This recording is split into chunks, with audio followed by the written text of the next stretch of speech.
What's going on everyone? Jammers here, back with another Street Fighter V video. And this video here will be the second video of the new series I started where I go over some important points regarding all of Mika's matchups in Street Fighter V.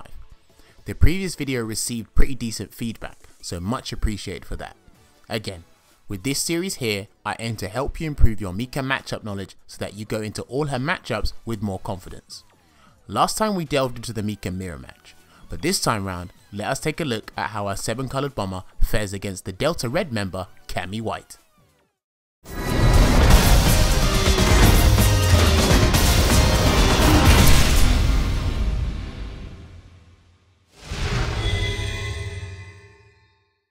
To kick things off, we must first go over the primary thing in this matchup, and that is how Cammy goes about punishing the dropkick. Cammy's answers to the dropkick are pretty standard, but they're powerful to boot. And the first thing you're looking at here is Cammy's heavy cannon spike. Cannon spike is basically used in an anti-air sense. Scores her 120 damage but sends Mika full screen. Now the interesting thing about this answer is if Mika does the fake dropkick version within heavy cannon spike's range, then it can still punish it. But Cammy also has to be meticulous with her spacing, otherwise it can whiff, which will result in a severe punish for Mika. Now the next solution is standing hard kick. By using this against the dropkick, it will connect as a crush counter. Now not only will it net Cammy decent damage, courtesy of the heavy cannon spike follow up, but it will also build Cammy V gauge. To add on to this, if Cammy has a critical art available, then she'll be able to cancel the heavy cannon spike into it and inflict over 400 damage and get a setup afterwards. So I strongly advise not to use the dropkick if Cammy has critical art locked and loaded. The next thing we have to look at is the anti-air situation. Now normally, if Mika jumps at Cammy, she does one of two things, either back medium punch or standing hard kick. Back medium punch isn't as good as it used to be, but it's still effective at the right range. And stand hard kick can deal with Mika's go-to jump attacks, so the jump hard punch and the jump hard kick, but again, it's a space dependent thing. But unfortunately for Cammy, dive bomb can beat both options. So for Cammy to comfortably deal with Mika's aerial approach, she would have to anti-air using cannon spike. The damage isn't the greatest, but Cammy has less to think about and focus on how Mika will try to approach her next. This third point is imperative for this matchup, and that's how Mika punishes Cammy's V reversal. Cammy's V reversal is one of the better ones in Street Fighter V, courtesy of the reward Cammy gets if it connects. However, if it's blocked, she is left at -6. This means that Mika has the opportunity to punish. The primary punish for this is by using EX Shooting Peach. Yes, it costs meter, but at least Cammy gets punished for the side switch attempt. This will then result in Mika getting some sort of meaty setup after the EX Peach. The next thing you can use against the V reversal is Peach Assault. This is a much more damaging punish which will take off a third of Cammy's vitality and leave Mika in a beneficial situation. The last solution I'm showing you is my favourite one, and that is by using V-Trigger 1.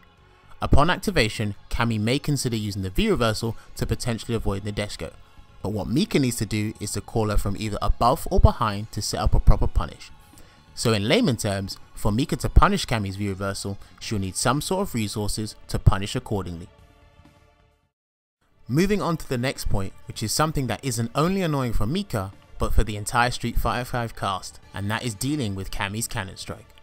This is Cammy's go-to and most prevalent aerial approach, and trying to deal with it is no easy task. My solution to the EX version is by using EX wingless airplane.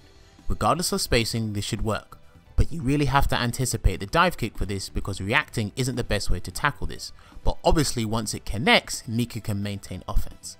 The other way to tackle the dive kick is by having immaculate spacing and using stand hard punch to whiff punish it. By doing this, you score bigger damage fused with a better reward, depending on your resources, but I've only ever seen Fuda and Luffy do this in tournament, and this isn't easy to do. The next thing you have to think about is the V-Trigger 1 version of Cannon Strike. This version is a lot more tricky to deal with and is basically a free way in for Cammy. For Mika to challenge this, again, she can use EX wingless airplane, and you have to anticipate the dive kick, I'll reiterate that point, but a better solution is by using V-Trigger 1. V-Trigger 1 can be used in a reactionary sense and will allow Mika to follow up from the Disgaea. This option won't always be available to you, but when you do have it, be ready to net some big damage. This fifth point will be focusing on the defensive side of things, and that is to not rely on crouching light punch as a defensive tool. Cammy's pressure is relentless, and her situations from knockdowns accentuate how amazing her pressure and offense can be. The majority of Cammy's buttons leave her at some sort of advantage.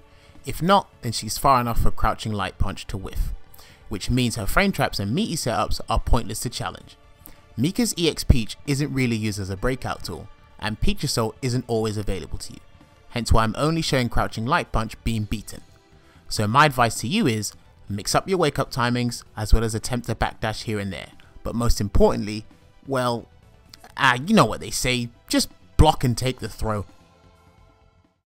This final point I want to talk about is situational tech which can be used in this matchup, and that is the target combo option select. So if it gets to the point where Cammy blocks Mika's dropkick, by using her backdash, Cammy can avoid being thrown, whether it be a regular throw or brimstone, but also it can avoid being clipped by stand light kick for the target combo. Now, a way for Mika to punish the backdash properly is by inputting EX shooting Peach immediately after the stand light kick, and what will happen is EX Peach will punish the backdash. If the stand light kick is blocked, then only stand medium punch will come out. Pretty cool, right? Now if you don't have meter for this tech, then you can do something like stand light punch into crouch light kick to stop the backdash attempt. It's not much, but it's better than nothing. And that's pretty much it for the video, people. This won't make you beat any Cammy player in Street Fighter V, but hopefully you have a better understanding as to what can happen when you are playing or watching this matchup. Personally, this matchup can be quite the challenge for Mika players, but with resources, things can be made a little easier. The most important things I'd say you need to get down is how to punish Cannon Strike and punishing Cammy's V reversal, because she will use it.